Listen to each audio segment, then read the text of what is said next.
Y me da como siempre un enorme placer el poder estar con ustedes en este horizonte de noticias para darles información de este mundo y de otros, porque empiezo por decirles que algo que me da muchísimo gusto y que esto me recuerda, bueno, recordó en el mundo a todos la epopeya, la proeza de los hermanos Wright a principios del siglo XX, cuando un pequeño pedazo de un trozo de tela con algo de madera, más denso que el aire, pudo volar unos cuantos metros por arriba de la superficie en donde nos movemos todos aquí en la Tierra, y fue el primer vuelo de avión. Bueno, pues el día de ayer se reportó en la NASA el vuelo con éxito de un helicóptero, dron, es una cosa rara, que mide un poquito menos de 50 centímetros de alto, unos 2,10 de span en las alas de, bueno, los álabes de un helicóptero que tenía que volar bajo condiciones muy particulares, con una masa de un planeta mucho menor que el de la Tierra, con una densidad atmosférica que representa así como el 1% de la densidad atmosférica del planeta Tierra, sin campo magnético y con previsiones de vuelo que tendrían que haber sido, por supuesto, calculadas con la traducción de la energía solar que llegaba de la parte alta de un panel. Primero está el panel solar, después están los álabes dobles y después está una pequeña estructura muy primitiva que tiene en el centro de la estructura un diseño para poner una cámara, un procesador de datos científicos, un altímetro, en fin, los elementos básicos de lo que serían los avionics de un aparato que vuela. Pero lo más importante de todo esto es que se hace volar a este elemento a distancia desde la Tierra en un comando que se da desde el JPL, el Jet Propulsion Laboratory de la NASA, y que es un éxito. Y esto me da muchísimo entusiasmo, porque es una sonda que recibe señales a minutos luz de distancia. Entendamos que la distancia entre Marte y la Tierra debe estar entre 3 y 5 unidades astronómicas, dependiendo de la posición en la que se encuentren los dos planetas en su giro alrededor del Sol. Se me hace una extraordinaria noticia, porque según los datos enviados por este aparato desde el planeta rojo, en un breve video grabado desde el rover Perseverance, se pudo ver a este helicóptero de 1.8 kilos de peso volando 3 metros sobre la superficie marciana y luego volviendo a tierra firme. La cámara del Ingenuity envió una imagen fija en blanco y negro que apuntó hacia abajo y en la que pudo apreciarse su propia sombra proyectada sobre la superficie marciana. Esta es una maravilla. Ya les hablaba yo del primer vuelo de Orville y Wilbur Wright en el año de 1903 con aquel famoso Kitty Hawk ahí en Carolina del Norte. Y fíjense que este dron, helicóptero raro, pero extraordinariamente genial, se podría llamar igual. De hecho, un trozo de la tela del Kitty Hawk estaba en el aparato que acaba de volar encima de la superficie marciana. Imagínense ustedes la diferencia de poder ir en un rover y recorrer la superficie del planeta que sea bajo condiciones de la propia topografía, con respecto de un dron que va volando como un águila encima de la superficie cualquiera que ésta sea, marciana o lunar o de la que sea, bueno, que haya las condiciones planetarias para ello, o las condiciones, digamos, astronómicas para ello. Esto es verdaderamente extraordinario. Es un triunfo de la comunicación cuántica por una vía tecnológica de computadoras que le dan estas órdenes a un aparato que tiene que llegar con tiempos elapsados, con tiempos que tienen un delay, se llama, que tienen una tardanza entre que se manda la orden, se recibe en Marte, se manda de Marte, se recibe en la Tierra y llegan estas imágenes extraordinarias que causaron enorme impresión a los científicos que saben perfectamente bien lo que se ha logrado. Es impresionante, me siento muy feliz por esta hazaña del hombre. Para mí es un triunfo de la humanidad y no quiero con esto exagerar. Es un triunfo de todos los seres humanos que amamos el cielo y que nos damos cuenta de que, bueno, nunca lo vamos a dominar, pero el rascarle algo de información a lo que nos circunda en nuestro vecindario, pues es el principio de cuando el hombre pueda llegar a tocar las estrellas, que es obviamente en sentido figurado. La Comunidad de Estados Latinoamericanos y Caribeños, la CELAC, bajo la presidencia de México, urge a la democratización del acceso a las vacunas en todo el mundo, mientras que, por ejemplo, en algunos países se ha podido inocular a la mitad de la población. En algunos casos, como el de Israel, pues prácticamente todo el mundo está ya inoculado.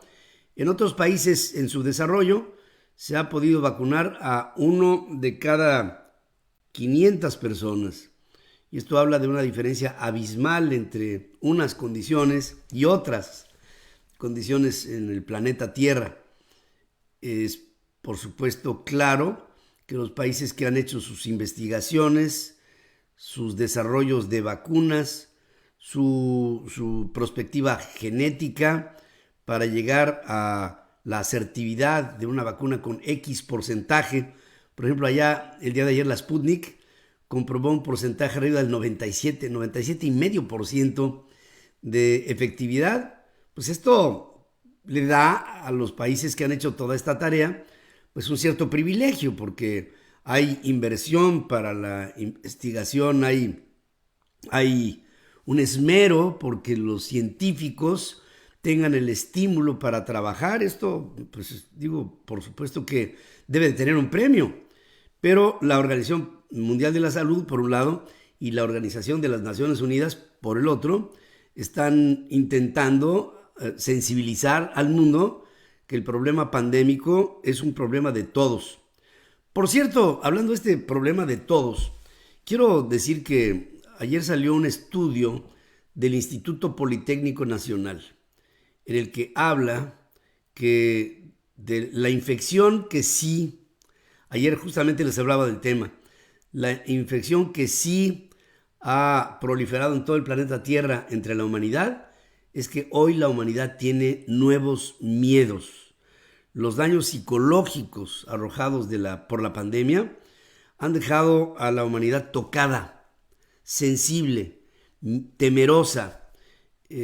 cauta, distante, deprimida. Y todo esto, yo pienso, debe trabajarse a nivel de naciones y a nivel del mundo para tratar de recuperar este ánimo. Sí se ha venido hablando cada vez más de los efectos pospandémicos, cuando todavía está la pandemia, todo lo que da, se me hace un tanto ufano, pero sí tenemos que darnos cuenta de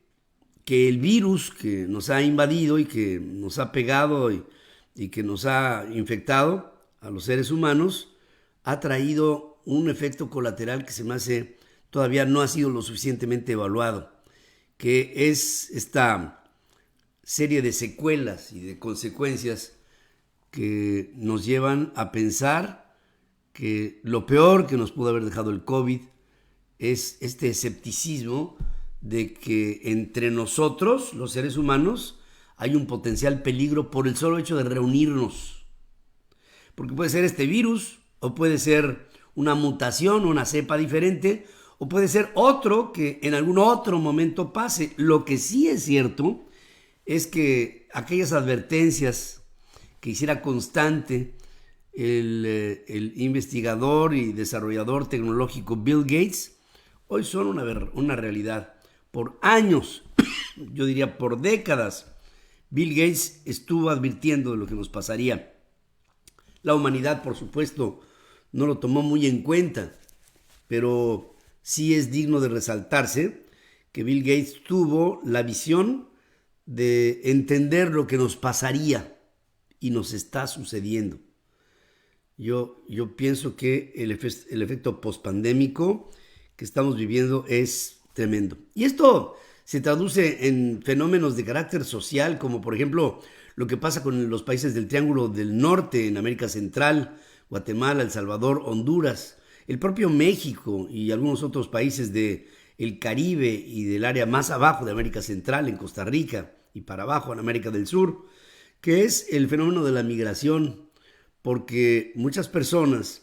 están saliendo de sus propios infiernos, y lo digo así, para tratar de encontrar puertas, alternativas, ventanas de oportunidad en otras partes del mundo. Y, por ejemplo, el día de ayer, Alejandro Yamatei, que es el presidente de Guatemala, solicitó a México y a los Estados Unidos que abran sus mercados a su país para acabar de alguna manera con estos movimientos migratorios masivos y acometer directamente el problema a través de un cambio estructural que sea innovador, imaginativo, que ataquen la base de la situación en la que viven miles de familias centroamericanas, porque la falta de oportunidad, la magra economía, el proceso, digamos, esto no lo dice Yamatei, pero pues esto lo tratábamos el día de ayer, la profunda corrosión y corrupción que atenta en contra de estos países, hacen que la situación se vuelva insoportable para muchas personas que, por supuesto, su salida es la de huir. Y esto representa un fenómeno que se va a empezar a multiplicar cada vez más en el mundo, porque otra vez volvemos a la pandemia. La pandemia dejó una secuela de empobrecimiento, menor ingreso, y de escasez, si no es que aguda escasez de trabajo en una nueva fase de la humanidad en la que el trabajo está teniendo una evolución. Hay trabajos nuevos que están apareciendo en el horizonte de una manera muy rápida. Hay otros trabajos tradicionales que con la misma forma de rapidez están desapareciendo. Y que personas que no están capacitadas para lo nuevo, sino que estaban adoctrinadas y digamos, acostumbradas a lo viejo, ahora no tienen esa opción. Y al estar ausente esta alternativa, pues la gente busca algún refugio, alguna salida, alguna forma. Y Yamatei pone el dedo en la llaga y creo que esto es algo de lo que estamos conscientes todos los países. El propio presidente Biden se da cuenta al hacer de un problema nodal, el de la migración, que tiene que ser atacado y tiene que ser atacado ya. Ya no es un asunto de un cliché político, es un tema de carácter estratégico que debe de ser visto de una manera directa. No puede haber en ello ya dobleces. María Van Kerkhove, que es epidemióloga de la Organización Mundial de la Salud a cargo de la gestión de la pandemia por el COVID, advierte sobre el incremento acelerado de casos de COVID en todas las edades, pese a que la mayoría de los países ya inició su proceso de inoculación. Los últimos datos recopilados por el organismo internacional revelan que el mundo tiene más de 140 millones de contagiados, superando ya a más de 3 millones de muertos por la enfermedad, que si bien es cierto, vamos a verlo muy frío, desde el punto de vista de porcentaje, el número de muertos representa el 0.04% de la población planetaria, o sea, una centésima de 4 centésimas de punto porcentual, de un punto porcentual de la humanidad. Sí, las consecuencias son mucho más altas. Y en lo que son más altas, pues está en la disquisición de si la solución que tenemos en la mano es la buena. Con estas últimas dudas de la vacuna de Johnson & Johnson, que por cierto Se sigue hablando en los Estados Unidos de la posibilidad de que la vacuna se empiece a volver a aplicar a partir del próximo viernes, según lo dicho por Anthony Fauci hace 2 días. De todas maneras, hay algunos otros desarrolladores de vacunas que se están viendo impedidos por las autoridades para seguirlas desarrollando por algún tipo de errores humanos que ha habido en la mezcla, como lo que pasó con el laboratorio de Johnson & Johnson, que fue intervenido para que no hicieran por un tiempo determinado la vacuna de Pfizer, en una coparticipación, empresas rivales que estaban tratando de hacer algo juntos, y después vino la Johnson vino su prohibición, y bueno, una cadena de reacciones que en este momento están trayendo como resultado el que haya atrasos en la entrega de vacunas de acuerdo con compromisos establecidos. Es básicamente ese el tema. También decir que en el ámbito nacional en México hay muchos problemas con tantos cambios que se están haciendo a la ley. Si fueran modificaciones a las leyes para hacerlas, toda la vida es perfectible, toda la vida puede ser hecho de mejor manera y eso está bien. El asunto es que aquí estamos empezando a ver cambios legales que están deteriorando a México por lo inconveniente que resultan las propuestas, que por cierto, estas son aceptadas en mayoría por un partido que, como aplanadora, está aplanando y apachurrando todo lo que tiene enfrente. El Instituto Nacional Electoral, mientras tanto, está tratando de contener parte de este ambiente político, cargado, social, que se está empezando a sentir previo a las elecciones intermedias en México, las del próximo 6 de junio, y ayer el propio Instituto Nacional Electoral reprende al presidente de la República y le ordena borrar una conferencia de sus conferencias mañaneras que dio el pasado viernes, en la que habla de programas sociales que interfieren directamente en el proceso electoral y que pues el Consejo en Pleno Electoral de los consejeros ciudadanos en el Instituto Nacional Electoral están exigiéndole al presidente que cumpla con la ley, y el presidente se pasa la ley por el arco del triunfo. Esa es la verdad. El gobierno de México ya tuvo que eliminar de sus redes sociales los videos de la conferencia mañanera del viernes 16 de abril. Y ahí Andrés Manuel López Obrador presumía que entregaba apoyos a los estados de Chiapas, de Guerrero y de Oaxaca. Y sin embargo, en la página oficial de la presidencia, hacia las 11 de la noche, aún estaba disponible la versión estenográfica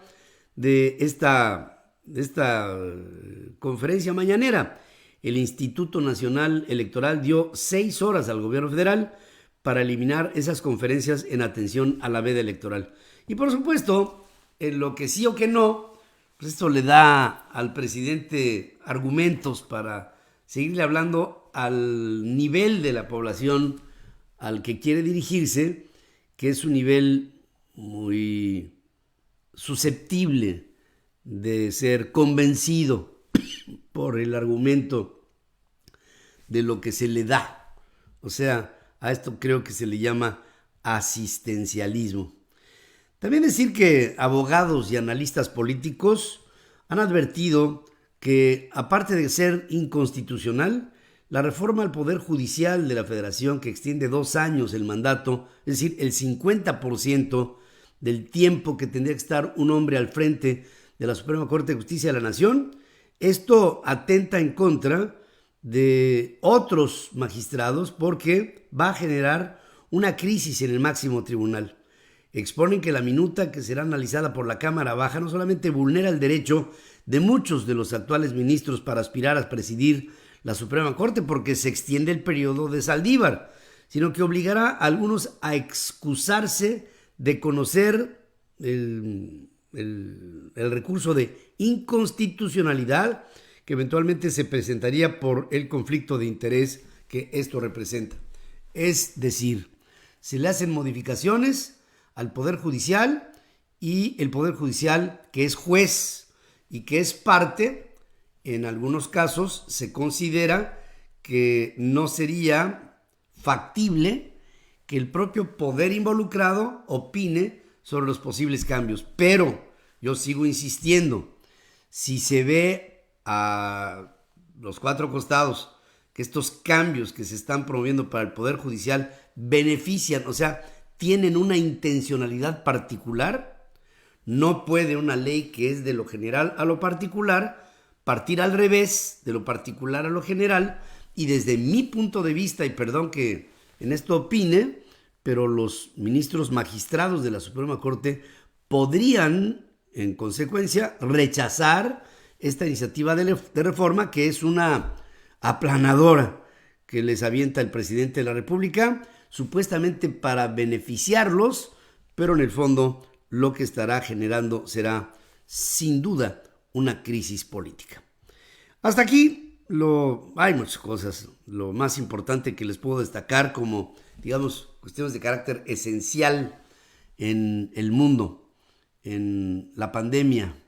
y en todos estos procesos económicos, políticos y sociales que se están viviendo a nivel planetario. No tengo la menor duda. El hombre moderno, en este tiempo, estamos todos enfrentando lo que estoy seguro será un nuevo orden económico, político, social a nivel mundial. Todo está cambiando y está siendo ese cambio muy rápido. Gracias por estar conmigo en este horizonte de información y, como siempre, les invito para que estén más adelante, unos minutos más, en la primera emisión Central FM Equilibrio, transmitiendo a través de centralfmonline.com, nuestras aplicaciones en iOS y en Android, en plataformas y en nuestra querida red de estaciones hermanas, asociadas, afiliadas en 36 estaciones de radio en los Estados Unidos, en 105 estaciones de radio y televisión en México, en televisoras en Guatemala, El Salvador, en Honduras, en Costa Rica y en Colombia. Soy Pedro Ferriz de Con y me enorgullece estar al frente de un equipo de trabajo que piensa la información que comunica. Nos vemos en unos minutos más.